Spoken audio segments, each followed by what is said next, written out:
Hello friends, সবাই কেমন আছো? আশা করছি সবাই ভালো আছো। আর প্রতিনিয়ত ব্লগ ছাড়ার সময় হয়ে উঠছে না বলে আমি ব্লগ দিতে পারছি না।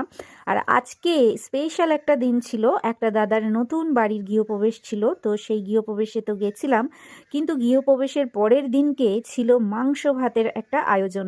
মানে সমস্ত বন্ধুরা মিলে, তাদের ওয়াইফরা মিলে, সবাই মিলে তার বাড়িতে রান্না করা হয়েছিল খাসির মাংস আর হচ্ছে গরম ভাত। কারণ আমি তোমাদের মেনশন করে দিলাম খাসির মাংস, কারণ এর আগে যখন বলেছিলাম আমার বর মাংস দিয়ে গেছে, তোমরা আমাকে নেগেটিভ কমেন্ট করেছিলে। তো সেই জন্য আমি মেনশন করে দিলাম আমরা মাটনটাই খাই, মাটন আর চিকেনটাই খাই, বাকি অন্য কিছু খাই না, ঠিক আছে? তো সেই জন্য আমি বলে দিলাম। আর আমাকে মিরারে দেখতেই পাচ্ছ তোমরা। আর প্রচণ্ড ঠান্ডা পড়েছে, এত ঠান্ডা পড়েছে যে কনকন করছে, পুরো বাইরে বেরোতে পারছি না। আর এত ঠান্ডা বাইরে যে মানে মাথা ব্যথা ধরে যাচ্ছে।